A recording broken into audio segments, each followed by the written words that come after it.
स्वागत है आपका सिद्धू विनर क्लासेस के यूट्यूब प्लेटफॉर्म पे। हम समझते हैं कि आप लोग स्वस्थ और मस्त होंगे। आज भी बहुत ज़्यादा ठंडी है और हम लोग पढ़ेंगे साइंस। देखिए, जीत के लिए जुनून चाहिए, जीत के लिए जुनून चाहिए, आत्मविश्वास रगों में खूब चाहिए। जीत के लिए जुनून चाहिए, आत्मविश्वास रगों में खूब चाहिए। ये आसमान भी आएगा ज़मीन पर, ये आसमान भी आएगा ज़मीन पर, बस इरादों में जीत की गूंज चाहिए, बस इरादों में जीत की गूंज चाहिए। इसी के साथ हम लोग अपने सेशन का शुरुआत करेंगे। आज पढ़ना है वाटर पॉल्यूशन। जैसा कि आप लोग समझते हैं कि मैं कल के सेशन में भी बताया था, देखिए पृथ्वी पर जल की बहुत कमी है। जल की कमी से तात्पर्य यह है कि पीने योग्य जल।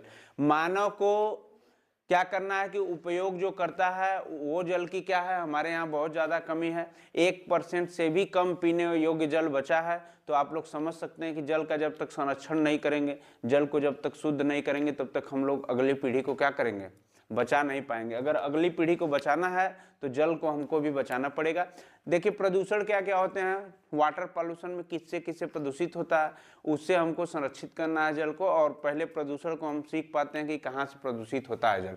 देखिए, जल की भौतिक, जल प्रदूषण क्या है, जल की भौतिक, रासायनिक तथा जैविक गुणवत्ता में ऐसा परिवर्तन होना जो इस जीवों के लिए हानिकारक तथा प्रयोग हेतु अनुपयुक्त बना दे, प्रदूषित जल कहलाता है तथा यह परिघटना जल प्रदूषण कहलाती है। बात को समझिए कि चाहे भौतिक रूप से हो, रासायनिक रूप से है, जैविक गुणवत्ता का ऐसा परिवर्तन जिसमें जीवों को क्या पहुंचने लगे, उस जल को पीने से, उस जल को यूज करने से क्या पहुंचने लगे, हानि पहुंचने लगे, तो उसको हम कहेंगे वाटर पॉल्यूशन। अब आगे बढ़ते हैं हम लोग कि जल प्रदूषण के कारक कौन कौन से हैं। तो कारक होंगे तभी जल प्रदूषित होगा। देखिए, जल के स्रोत के निकट स्थित भूमिगत कोयला खदानें, जहां जल है बेटा उसके निकट, जहां जल का स्रोत है उसके नीचे जब खनिज हमको क्या खोजा जाता है, कोयले को निकाला जाता है, तो वहां से जो भी डस्ट उड़ के जाते हैं ये सब जल को क्या करते हैं, खराब करते हैं। तेल के कुएं, कारखाने ऐसे स्रोत हैं, तेल जहां से निकलते हैं वहां भी जल को क्या कर देता है, प्रदूषित करता है। खदानें खोदी जाती हैं, जमीन खोदी जाती है, तब जाके तेल हमको मिलता है, वहां से पानी भी क्या होता है, प्रदूषित होता है, जिससे पारा व सीसा आदि हानिकारक पदार्थ जल में पहुंचकर प्रदूषित करते हैं। उससे निकलने वाले देखिए पारा है, पारा Hg, और सीसा, सीसा को क्या बोलते हैं जी, पीबी। तो ये सब जो होता है हानिकारक पदार्थ जब जल में पहुंचते हैं तो जल को बहुत बड़ी क्षति पहुंचाते हैं, जिससे हम क्या होते हैं, बीमार होते हैं। ठीक है, और आगे बढ़ते हैं हम लोग। दूसरा कारक क्या है, नगरों द्वारा उत्सर्जित कचरा एवं वाहित मल। देखिए, जो नगर है, नगर का मतलब शहरों से है, गांवों से है, आप जो भी कचरा करते हैं या कह सकते हैं वाहित मल होता है, जो मल होता है शौचालय के माध्यम से, शौचालय का लिंक सीधे हम लोग करा दे रहे हैं किसमें, नाले में, और नाले का जो लिंक है सीधे जो स्वच्छ गंगा है, स्वच्छ भारत मिशन अभियान भी चलाया गया था, पीछे आप लोग पढ़े होंगे। तो ये जो नाले हैं सीधे गंगा जी में जा रहे हैं, सीधे गंगा जी में जा रहे हैं। सोचिए कि आपके शौचालय का पानी गंगा जी में जा रहा है, तो क्या गंगा जी शुद्ध रह पाएंगे, क्या हमारे जल शुद्ध रहेंगे? वही जल हमको पीना है, जाते हैं अपना नहाते हैं, उसी को स्वच्छ मानते हैं, उसी से सब कुछ है हमारा। बात समझ रहे हैं कि नहीं समझ? तो ये बात है। आगे देखिए, नदियों के किनारे नहाना। अब नदी है, वहां किनारे हम लोग नहाने गए तो ठीक ही है, लेकिन कपड़े धोने लगे, खूब साबुन से अपना मंगा के एसिड कपड़ा धो रहे हैं, उससे क्या होगा, जल क्या होगा, प्रदूषित होता है। मृत शरीरों का दाह संस्कार करना। मृत शरीर, जैसे कि आप कह सकते हैं कि मृत शरीर कोई हो गई, दाह संस्कार किए, उसकी राख जो होती है उसमें मैं बताया था एक वायरस पाया जाता है जो कि क्या करता है, पूरे जल को खराब कर देता है। बात समझ रहे हैं? कीटाणु पूरे नष्ट होने लगते हैं जो कि जल को शुद्ध करने के लिए पाए जाते हैं, मछलियां नष्ट होने लगती हैं। बात समझ रहे हैं? और ये पारा आंत में जो होती है बीमारी, वो बीमारी क्या होती है, विकसित होने लगती है।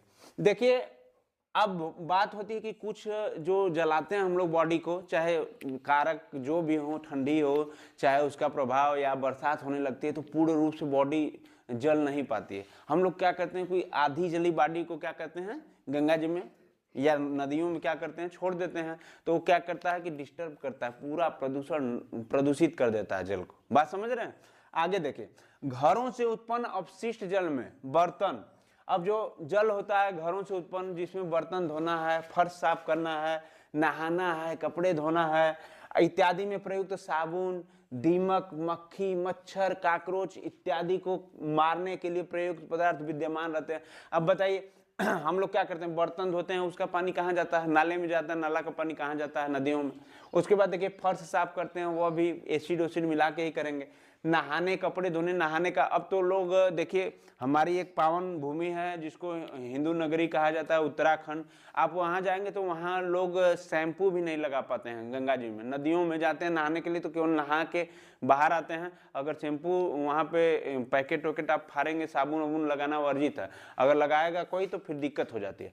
जैसा कि आप लोग यहाँ मान लीजिए अभी मकर संक्रांति थी, खूब लोग गए हैं अपना साबुन वाबुन लगा के व्यवस्था करें, लेकिन जो भी पैकेट वैकेट फेंके उसी में फेंक दिए, जो भी आपकी गंदगी थी सब उसी में चली गई। बात समझ रहे हैं, पहले तो ये साबुन का जो झाग होता है उससे भी प्रदूषण फैलता है, तो ये भी सब तो उसी में चला जाएगा। तो ये क्या करना है कि एक अपने अंदर एक ऐसा विवेकपूर्ण वातावरण तैयार करना है जिससे कि सरकार कोई नहीं बचा पाएगी। सरकार पर आप ध्यान देना कि सरकार लगाम लगाएगी। वहां के जो उत्तराखंड के हैं व्यक्ति, उन्होंने क्या किया कि गंगा की जल को समझा कि ये शुद्ध रहेंगे तभी हम लोग बच पाएंगे, तो वहां के लोग ही क्या करने लगते हैं कि जो ऐसा काम करता है, कृत्य करता है, उसको प्रशासन के सामने पेश करते हैं। यहाँ लोग क्या करते हैं कि तो उससे क्या मतलब है भैया, हम लगाओ थे अपन करत थे। बात समझ रहे हैं? तो ये सब बातों से क्या करना है, बचना है। कोशिश करना है कि नदियों के किनारे जाके कपड़ा नहीं धोना है, नदियों के किनारे जाके शैम्पू वैम्पू नहीं लगाना है, कपड़ा उपड़ा अच्छे से नहीं धोना है। तो ये सब बात देखो हम बता तो जरूर रहे हैं, लेकिन कभी कभी हम भी करते हैं, हम तो जानते हुए भी करते हैं। कल ये भी लगा के आए हैं आराम से, हाँ, लेकिन पैकेट वहां नहीं फेंके, पैकेट बाहर फेंक दिए। ठीक है, तो उससे भी क्या होता है कि प्रदूषण बहुत ज्यादा होता है। बात समझ रहे हैं? आगे देखिए दीमक साबुन, ये दीमक मारने वाली जो दवा होती है, मच्छर मारने वाली दवा, काकरोच मारने वाली दवा, ये सब जल के माध्यम से नदियों में क्या करती है, जाती है और प्रदूषित करती है। आगे देखते हैं, कृषि कार्यों में पौधों और फसलों की रक्षा के लिए प्रयुक्त कीटनाशक, कीटनाशक और क्या होता है बेटा, खरपतवार नाशक। इस समय क्या करना है, मान लीजिए कि कृषि कार्य में हम लोग क्या करते हैं कि पेड़ पौधों को हरा भरा बनाने के लिए, बचाने के लिए कीटनाशक, कीटनाशक और क्या करते हैं, खरपतवार नाशक दवाओं का उपयोग करें। जैसे मान लीजिए इसमें गेहूं चल रहा है, गेहूं का सीजन है, रबी की फसल है तो गेहूं है, सरसों है, आलू है, इस सबको बचाने के लिए हम क्या करते हैं, कीटनाशक दवाओं, कीटनाशक दवाओं और क्या था, खरपतवार नाशक दवाओं। जैसे कि छोटी छोटी घासें हैं उनको जलाने के लिए सब लोग अपने खेतों में क्या कर रहे हैं, वहीं एसिड फेंक रहे हैं कि नहीं फेंक रहे हैं। तो उससे क्या होता है कि जब वो जल में जाएगा, तो जल में जाएगा, हवा के माध्यम से जाएगा, किसी भी माध्यम से जाएगा, तो जल को क्या करेगा, प्रदूषित करेगा। जल को क्या करेगा, प्रदूषित करेगा। लोग तो इतना भी सोचते हैं कि हम बीमार कैसे होते जा रहे हैं, इतना ज्यादा बीमार कैसे हो जा रहे हैं, सब यही कारण है बेटा। बात समझ रहे हैं? जो कि इतना प्रदूषित हम लोग जल को कर रहे हैं, वहीं जल पिएंगे तो डिस्टर्ब होंगे, सारी जो उसमें की प्रदूषित प्रक्रिया होगी हमारे शरीर में भी आएगी, तो शरीर में जब आएगी तो शरीर का भाग भी डिस्टर्ब होगा। बात समझ रहे होंगे? आगे बढ़ते हैं फिनाइल, फिनाइल का उपयोग भी करते हैं, थोड़ा सा मक्खी उक्खी न लगे, ये सब भी जाता है नाले के माध्यम से नदियों में। डीडीटी, गैमेक्सिन, गैमेक्सिन का प्रयोग जानते हैं आप लोग। इत्यादि पदार्थ खेतों के जल में घुलकर जल स्रोतों में पहुंच जाते हैं और ये क्या करते हैं, पूरे जल प्रदूषण फैलाते हैं। बात समझ रहे हैं? तो आप क्या करेंगे कि जल को संरक्षण करने के उपाय भी अभी हम पढ़ेंगे, लेकिन आप लोग इन सब चीज़ों से क्या करेंगे, बचेंगे। आपको मेन सिलेबस में रखने का यही उद्देश्य है कि आप लोग जल को क्या करिए, प्रदूषित होने से बचाइए। बात समझ रहे हैं? सबसे बड़ा देखिए संकट क्या है, नदियों को प्रदूषित होने से बचाने के लिए सबसे बड़ा जो प्रॉब्लम है इस समय, नालों को रोकना है। नालों को रोकना है, चाहे कैसे रोकना है वो तो सरकार बताएगी, अब उसका काम है, हमारा तो काम नहीं है। लेकिन सीधी बात यह है कि नालों को अगर रोक दिया जाए तो 75% जो नदियां हमारी स्वच्छ हो जाएंगी। ठीक है, आप तो अभी देख रहे हैं छोटा छोटा नाला, शहरों का बड़ा बड़ा नाला देखिए जो ज्वाइंट है गंगा जमुना सरस्वती से, चाहे आप कह सकते हैं कि लखनऊ वाली गोमती नदी हो, इस सबसे बहुत बड़ा बड़ा नाला, चाहे वहाँ के मुंबई में तो मान लो बड़ा सागर महासागर है, ज्वाइन कर दिया जाता है तो वहाँ पहचान में नहीं आता है। लेकिन क्या है कि हमारी नदियाँ जो हैं कम क्षमता है उनकी, अब क्षमता से अधिक जब हम नालों को ज्वाइंट कर दिए हैं, सब गंदगी उसी में ले जा रहे हैं, शौचालय से, सीवर से, सब, तो कहीं ना कहीं दिक्कत होता है। तो आप लोग क्या करिए कि चाहे सरकार हो चाहे मानव हो, अपने अपने तरीके से प्रदूषित होने से बचाएगा। चलिए इसको नोट कर लीजिए। चलिए हम शुरू करने जा रहे हैं जल प्रदूषण की रोकथाम तथा नियंत्रण। इसको बोलते हैं prevention and control of water pollution. ठीक है, जल प्रदूषण की रोकथाम कैसे करेंगे? इससे पहले देखिए आप लोग थोड़ा जल परी वाली बात कर दिए तो समझिए, दिल लगाना है तो किताबों से लगाइए, अगर बेवफा भी निकली तो आपको काबिल बना के छोड़ेगी। ठीक है, बाकी लोग आपको बहुत कुछ बनाएंगे, बाद में बहुत दिक्कतों का सामना करना पड़ेगा, इसलिए किताबों से लगाइए दिल। देखिए यहाँ पे सर्वप्रथम जो कि हम जल प्रदूषण की रोकथाम कैसे करेंगे, सर्वप्रथम मल मूत्र युक्त अपशिष्ट जल, जिसको बोलते हैं वाहित मल, क्या बोलते हैं? वाहित मल, को नदियों में अथवा अन्य जल स्रोतों में प्रवाहित करने से पहले उपचारित करना चाहिए। उपचार का मतलब होता है, ट्रीटमेंट का मतलब होता है, मैं एक दिन बताया था आपको, अभी कुछ देर पहले भी बताया था कि देखिए बेटा, जो भी नालियां इसमें जा रही है अपशिष्ट पदार्थ, सीवर वाली, उसको क्या करना है कि उसको उपचारित कर देना है। ठीक है, उसको थोड़ा सा स्वच्छ करके मशीनें लगाकर तकनीकी माध्यम से उसको क्या करना है, फिर जल को छोड़ना है। ठीक है, इससे हमारी नदियां क्या होंगी, थोड़ा नियंत्रित होगा, रोकथाम बढ़ेगा। पहला चरण वाइज हम लोग 3 चरण में इसको साफ करेंगे। पहला चरण देखिए, सबसे पहले मल युक्त जल को एक घर्षण अभिक्रिया से प्रवाहित किया जाता है। देखिए घर्षण अभिक्रिया से प्रवाहित किया जाता है, आप लोग साइंस में भी पढ़े होंगे। इसके बाद उसके अनेक अवसादों, कच्छों जैसे हौजों से गुजारते हुए चूने की सहायता से, चूना की सहायता लेंगे और क्या करेंगे कि उदासीन किया जाता है। उदासीन भी पढ़े होंगे आप लोग। ठीक है, पीएच स्केल द्वारा मैं आप लोगों को बताया था, अम्लीय, क्षारीय और उदासीन। ठीक है, तो इसे प्राथमिक चरण के नाम से भी जाना जाता है, उसमें चूने की महत्व ज्यादा है। ठीक है, नेक्स्ट दूसरा जो चरण होता है, क्या करेंगे कि देखिए प्राथमिक उपचार को उच्च स्तरीय अवायवी बहाव आवरण, इसको बोलते हैं UASB है। ठीक है, करेंगे क्या, यह एक प्रतिक्रम है। इस अभिक्रिया में मीथेन गैस बाहर निकलती है। जब हम इसको शुद्ध करेंगे तो 85% भाग कचरे का, मल मूत्र का, ये सब 85 सीवर जो जाता है ना, उसका 85% भाग क्या हो जाता है कि कह सकते हैं कि शुद्ध हो जाता है, और उससे मीथेन गैस जो होती है बाहर निकलती है। मीथेन गैस कहाँ होती है, बाहर निकलती है, तो मीथेन गैस का हम यूज भी कर लेंगे। देखिए आगे, तथा जल की दुर्गंध समाप्त हो जाती है। अब जो जल में दुर्गंध रहती है वो तो समाप्त हो जाती है। प्राप्त मीथेन को कहीं सार्थक उपयोग किया जाता है, जहां पे प्राप्त मीथेन की जरूरत पड़ेगी वहां पे क्या कर लिया जाएगा, इसका यूज किया जाएगा। 85% जल से हट जाते, मैं बताया ही इसको। इसे वायु मिश्रण टैंकों में क्या किया जाता है, भेज दिया जाता है। किसको, मीथेन गैस। ठीक है, मीथेन के क्या क्या स्रोत हैं, इससे क्या क्या बनते हैं, इसका क्या उपयोग है मानव जीवन में, इसको भी पढ़ना है। हो सकता है कि आगे हम लोग पढ़ें, अगर सिलेबस में होगा तो। आगे देखते हैं तीसरा चरण। इस चरण में घुले हुए अजैविक पदार्थों तथा जीवाणुओं को हटाकर जल को उनसे पूर्णतः मुक्त किया जाता है। इसमें जो भी अजैविक पदार्थ, जीवाणुओं को हटाकर क्या किया जाएगा, जल को पूर्णतः शुद्ध किया जाएगा।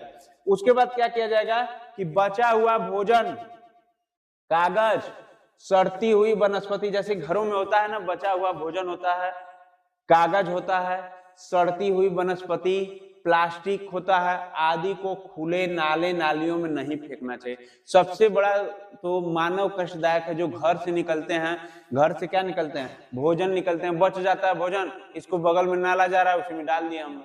कितने लोग तो ऐसा भी करते हैं कि जहाँ पे बर्तन वर्तन धोते हैं, सब गंदगी, पूरा जो डस्ट होता है, खाना बचा रहता है, सब उसी में डाल के बहा देते हैं। और बहाने से क्या कहाँ जाता है आप लोगों को पता है, ये भी जाएगा उसी नाले में, बहते हुए सब गंगा जी में जाता है। बात समझ रहे हैं, नदियों में ही जाता है। आगे देखिए, वैसे कोशिश करना चाहिए कि अन्न को नाले में नहीं फेंकना चाहिए। ठीक है, आपके पास कुत्ते होंगे, आपके पास गाय होंगी, जानवर होंगे, भैंस होंगे, बकरियां होंगी, उनको प्रोवाइड कराइए। ठीक है, आगे देखिए, कागज को भी, सड़ती हुई वनस्पति को, इसको क्या करना है, कूड़ेदान में फेंकना है। जहां पे ज्यादा कूड़ेदान जाता है वहां पे, क्योंकि उसको फिर कुछ उसे बना दिया जाता है तो आपका क्या होता है, प्रदूषण खराब नहीं होता, प्रदूषण प्रदूषित नहीं होता। आगे दूसरा है, सबसे बड़ा प्रॉब्लम तो ये भी है, छोटे छोटे बच्चे प्रॉब्लम में फंस रहे हैं। देखिए, शराब की फैक्ट्रियों से निकलने वाली पदार्थों तथा जैविक पदार्थों युक्त ठोस वर्ज्य को बायोगैस संयंत्र में पहुंचाकर संयंत्र में पहुंचाकर उनका उपयोग ऊर्जा उत्पादन में करना चाहिए। ये सब, इसका प्रयोग जो होता है, इसका प्रयोग कहाँ, बायोगैस के माध्यम से ऊर्जा नियंत्रण में करना चाहिए, जिससे क्या होगा और प्रभावी ढंग से कुछ प्राप्त होगा।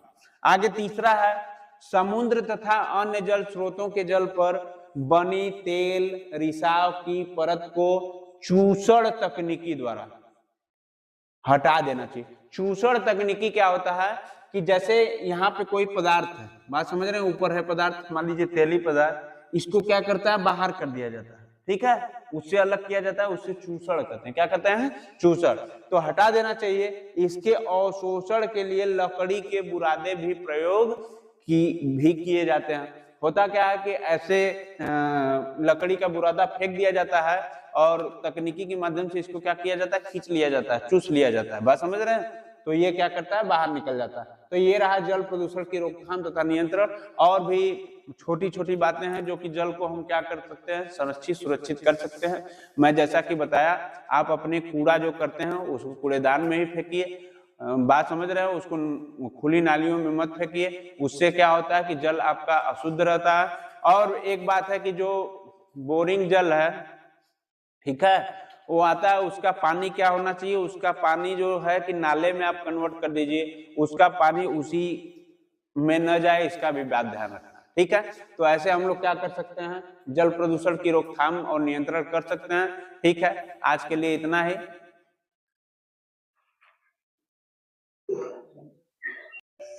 देखिए, अब हम लोग पढ़ेंगे प्राकृतिक संरक्षण के राष्ट्रीय एवं अंतर्राष्ट्रीय प्रयास, national and international reports for conversation of natural. इसमें हम लोगों को क्या करना है कि पढ़ना है और कौन कौन से अंतर्राष्ट्रीय संगठन और राष्ट्रीय संगठन बने हमारे वन्य जीव एवं पर्यावरण की सुरक्षा संरक्षण के लिए, उसके बारे में पढ़ना है। देखिए, सबसे पहले ये यूपी बोर्ड 10th का एग्जाम है, उस हिसाब से उन्हीं के सिलेबस के रिलेटेड बनाया है कि आप लोगों को आगे कॉम्पिटिटिव एग्जाम में भी बैठना पड़े तो आप लोग आराम से कर ले जाएं। देखिए, मानव जीवन एवं उसका विकास प्राकृतिक संपदा के ऊपर निर्भर है।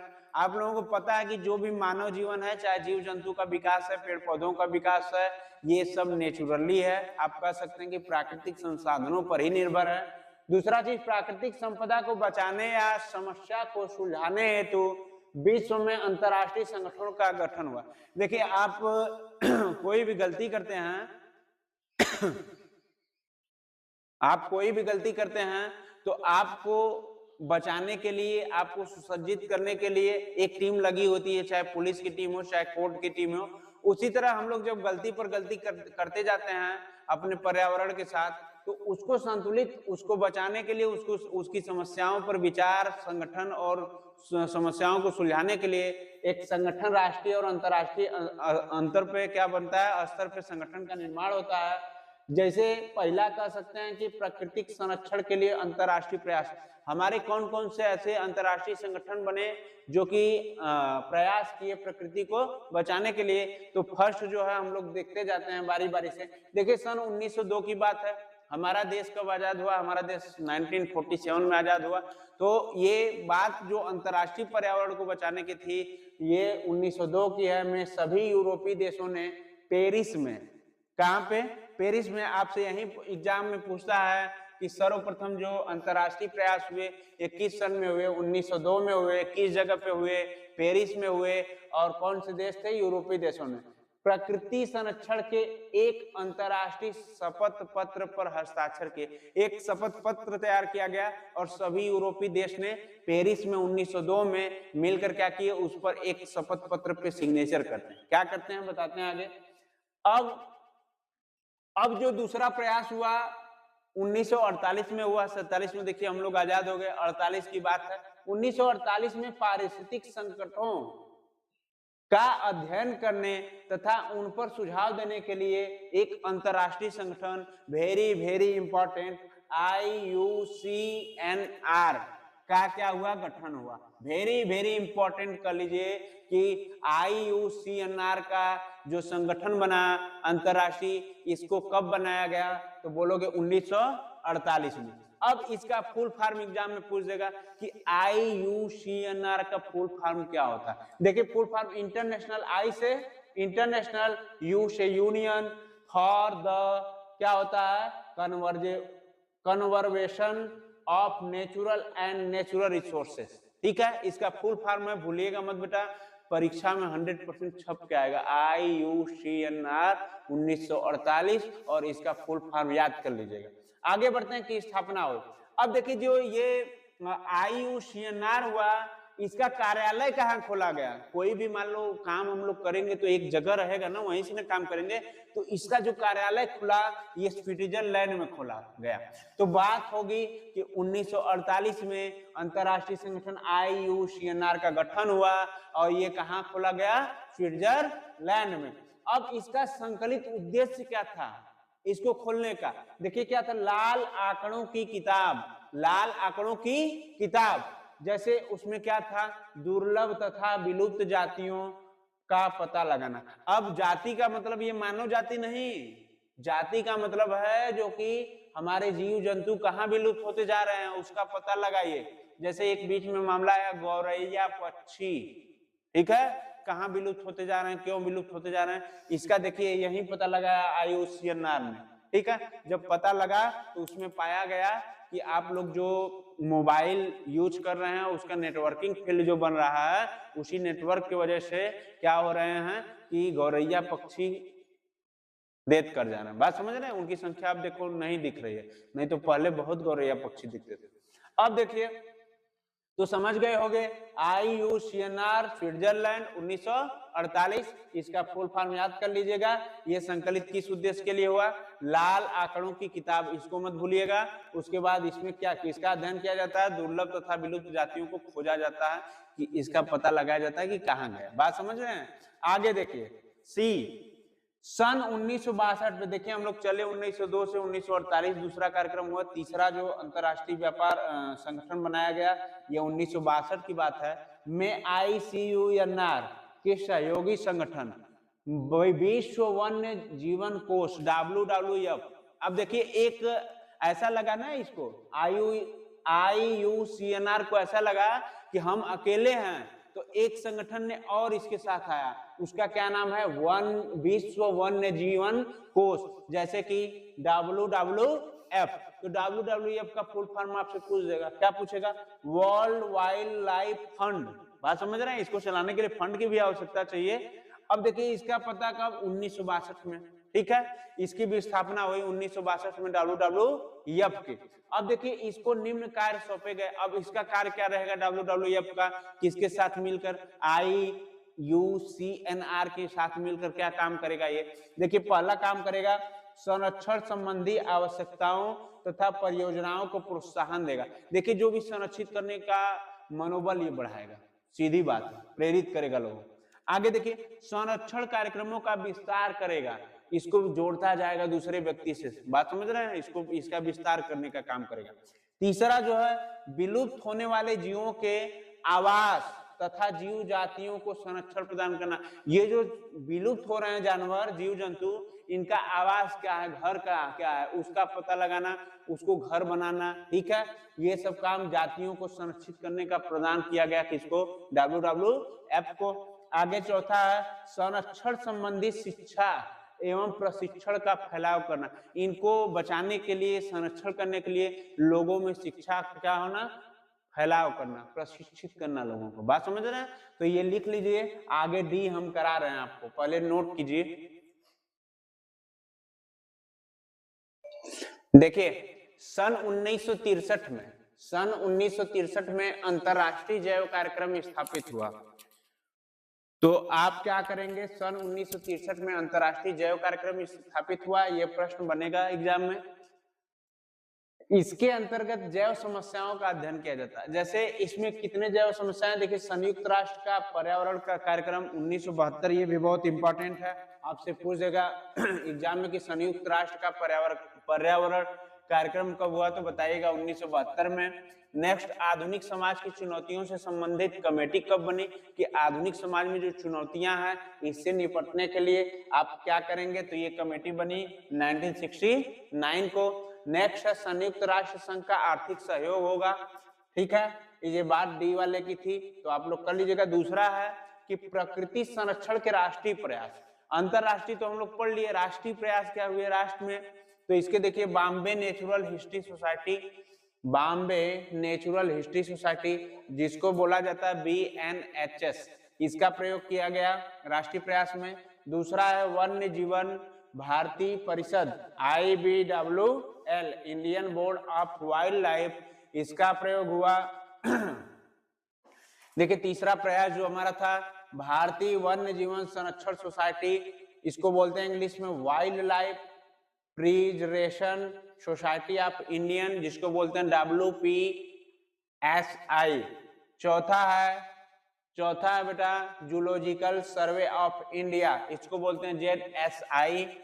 पांचवा है प्रयास भारतीय वन्य जीवन संस्था wild life institute of India, इसको बोलते हैं शॉर्ट फॉर्म WII, ठीक है।